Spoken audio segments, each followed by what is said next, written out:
Hi guys, I'm Emily from Artemisia Academy, and today we're going to be talking about what's in your herbal first aid kit and how to really just prepare for any everyday life herbal emergencies. I've been doing herbal first aid for many years. It's actually the first herbal workshop that I ever did in public. And I've loved getting to kind of fine tune and customize like what people need their herbal first aid kits for. So herbal first aid kits are different depending on your situation. If you're backpacking, you're doing child play, hangout, child dates, you're going on a road trip, you're going on a boating trip, whatever it is, you just want to keep it simple and figure out what you're most likely going to run into with those situations. And then from there, it's a lot easier to just kind of pack those specific remedies that you might need instead of packing everything in your to-go bags. So I kind of have broken down like the first aid kits that I've had into 3 or 4 different categories. And so the first one is backpacking trips. When I'm out hiking or backpacking, I want to keep things lightweight. I don't want to carry a bunch of stuff with me because that will slow me down as well as make my trip kind of miserable. And with those kits, I like to be trauma care focused. So more bandages, more things for stopping bleeding, poultices for trauma, herbs for diarrhea. And then I like to have as light and packable, small packaging or tinctures or whatever as possible. So I do a lot more capsules, powders. If you have the option of plastic bottled tinctures, you can. I typically carry glass, but I'm not really doing any rock climbing or anything, or worried about breaking stuff. And then a lot of times I carry even just like some powdered or already packaged herbs for poultices for just like sprinkling a little water on and pasting on top. So my backpacking trips, again, are just super lightweight, really simple, and I keep it as small and minimal as possible and focusing on, herbs for like bites and stings and rattlesnakes or whatever else. So I try and keep it really simple. For my traveling and road trips, those kits can be a little more extensive. So for those, I focus a little bit more on digestive issues, UTIs, some first aid, but a lot of times it's a little bit more like cold care focused or just like comfort for the road. So capsules are still great, tinctures, or just add hot water, simple tea infusions.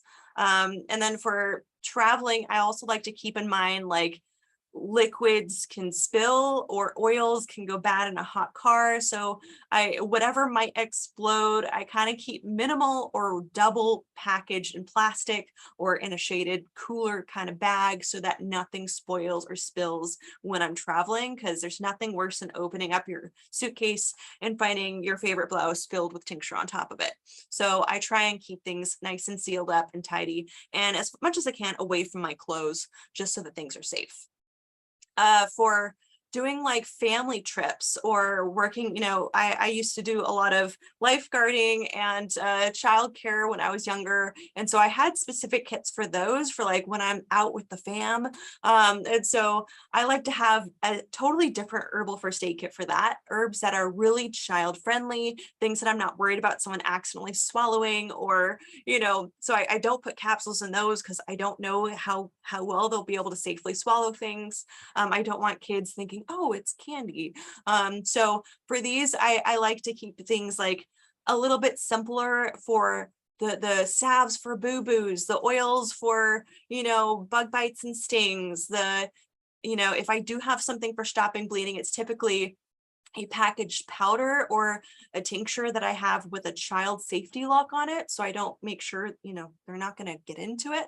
And for those, I always want to make sure that they're purse friendly because it's got to be light and packable still, but it's got to be able to survive a purse and not spill everywhere. So that means I've got a waterproof bag around it, or if I have a saffron oil, that they have a good sealed container. And so when I started working with kids, that's when I switched from, I had salves that just had a slide top container and those would kind of open up everywhere, or someone wouldn't put it away right and then it like got hot in my car and spilled all over my purse, to a screw top container. And screw top lids are really great just to make sure that they're actually sealed and on there and ready to go.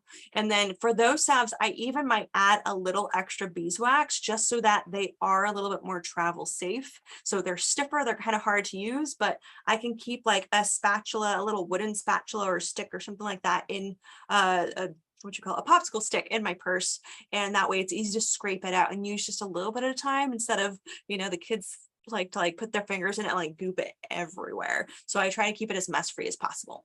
So whatever it is that you're planning on doing in your traveling and fun adventures this summer, just keep it simple. Know who you're treating, how you're working with things, what you want to have on hand, and what kind of friendly travel safe containers you want to keep it in so that it's the perfect first aid kit for your adventures.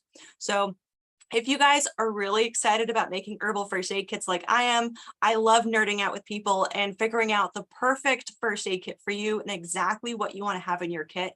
And this is exactly what we're going to do in our herbal first aid workshop coming up. So learn what remedies you want to have on hand, what herbs to use, what form you want to have them in. And then at the end of the class, you're going to learn all the different how-tos to make your own herbal first aid kit just for you. So if you guys are excited about this workshop, sign on up. Our link is in the little bio below. Otherwise, I hope you guys have a really great summer. Enjoy adventuring, and we'll see you guys soon. Take care, guys.